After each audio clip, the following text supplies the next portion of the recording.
Okay, I actually let mine sit overnight. I made sure it was closed up really well so that no air would get to it. I've also kind of decided that this is my bottom, so I've just barely pushed it against the paper so it's flattened just a little bit. The next thing you're going to want to do is close the seam. So you should have this little tool that we've made out of Gaddytown cards. If you already have some kind of smoothing tool, like a ribbing tool, that's what this would be called, as a rib, you can use that. But for right now, this is probably what you have. And so you're going to use that tool to move the clay, like swipe the clay across from one sphere to the next. You want to go pull down in some areas, and then I would turn it and pull up in some areas because you want some of the clay from the bottom to move up, some of the clay from the top to move down.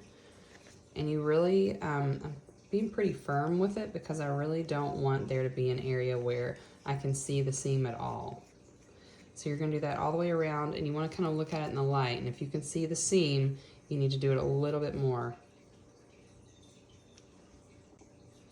Okay, I just finished smoothing the seam together with my rib tool. This is the bottom, so I just like to go around at that point and just kind of smooth any cracks or any little wrinkles in the clay just with my thumb, just to make sure everything's smooth and evened out.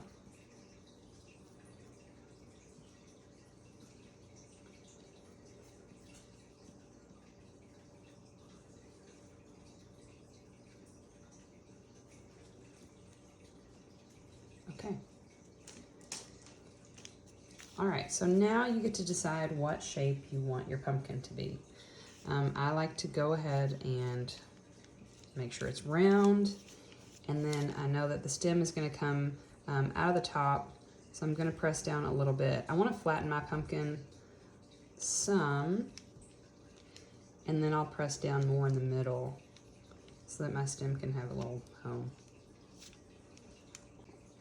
I'm actually working pretty slowly because there's a real potential for cracking here. If you press down too fast or you bend the clay too much, you could end up with a crack around here, and that's going to be a little bit hard to repair.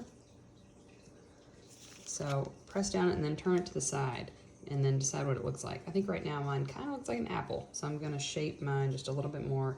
I might want to flatten it a little bit more as well.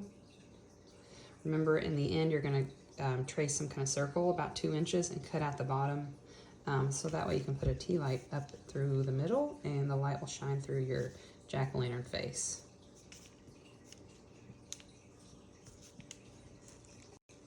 Okay, I think I'm pretty happy with the shape that I have at this point. I can adjust it a little bit later if I want, but I think I'm pretty much fine with it. So now I want you to get your popsicle stick. You should have a big, huge popsicle stick. If you want to use a smaller one, that's okay. But this is what we're going to use to add our vertical lines. So in the middle of your pumpkin, you're going to start with your rounded edge, and you're just going to kind of press in so that you can see this crease. And you're going to roll the pumpkin down. I'm not dragging a line, I'm just rolling it down. So then you want to try and move maybe 2 inches. So you're starting in the middle again, but you want to kind of look at it from top down so that you can see where your next crease is going to be. And I'm just pressing into the pumpkin and rolling it.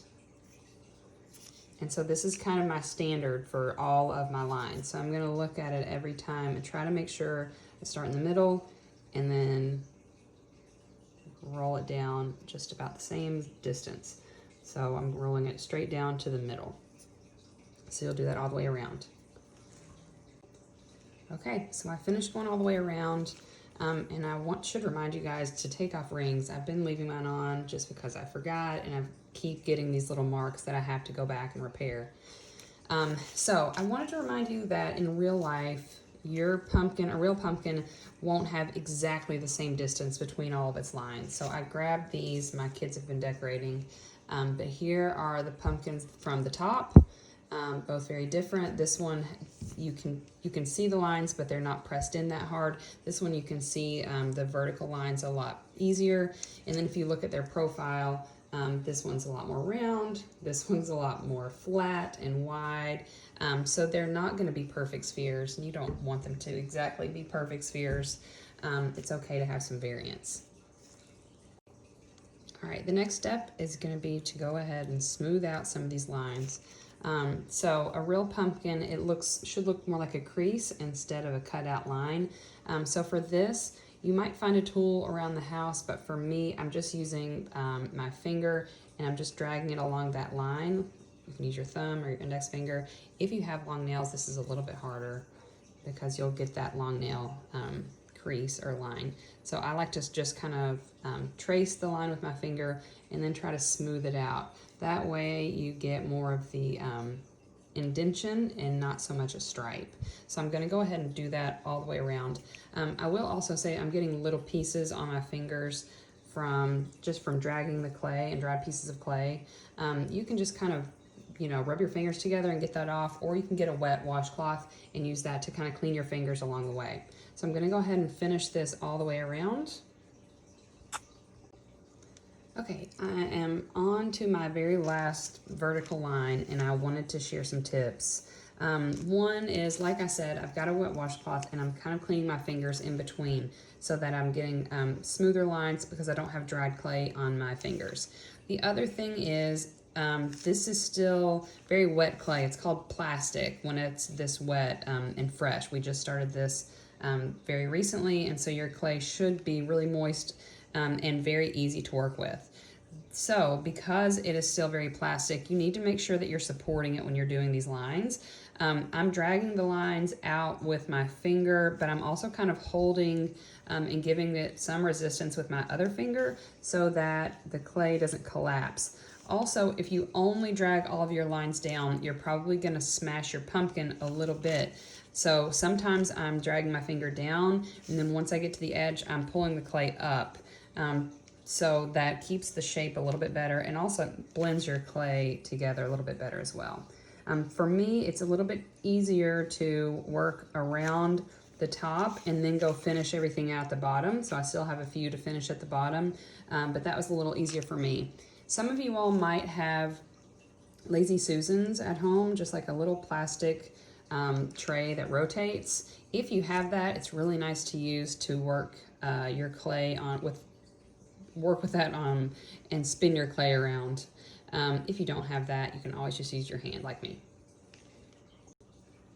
All right, everything's complete as far as my shape of my pumpkin goes, and now I still have a few little lumps and textures that I don't really want. And so if you still have some issues with that and you're having some trouble smoothing it out as you want it with your finger, you should get a sponge.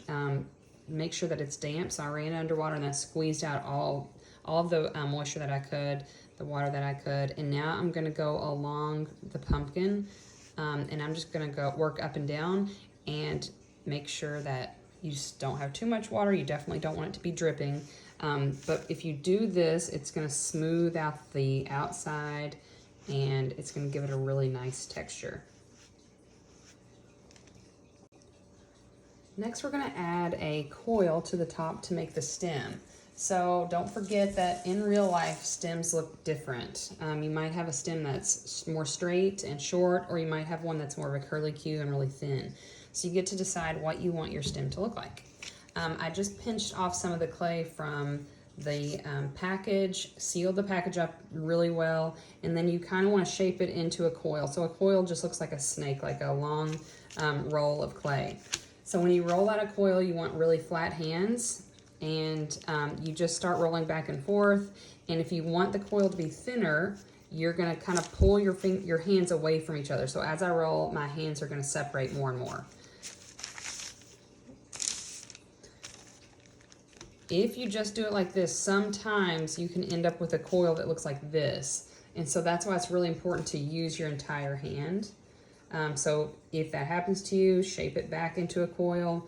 I really would not recommend folding it back together because you're going to introduce lots of folds with air pockets.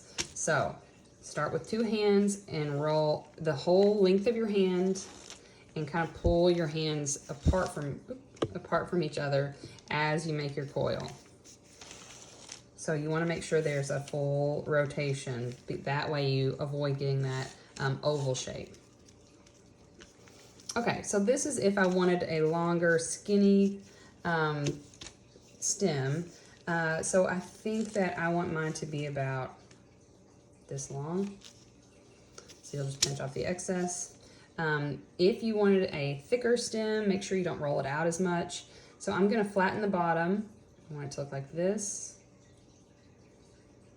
And then I'm gonna use my fork and I'm gonna go ahead and add some texture back. Make sure your fork is clean, unlike mine. So I'm gonna add some textures to my stem, my coil, because I want it to look like wood. Okay. So then I want to roll this out a little bit more. I really like the curly Q shape. So roll, I want this end a bit thinner. Go back with some texture with your fork. And then I'm gonna twist mine so it's not like silly putty. Silly putty, you can twist it a lot and it doesn't really break. This is gonna break if you twist it really fast or if you twist it too much. So you've gotta work pretty slow. I'm not gonna be able to get a coil like this right now because mine's not thin enough, but I still want it to be a little curled, maybe like that. Okay. So now you're gonna use your slipping or your scoring technique, and then you're gonna add some slip. So grab your cup of slip and your fork, and you're going to just add little lines, one direction and then the next direction, kind of making an X. I'm gonna do the same thing to the other side. It's really important that you do both sides. Add your slip.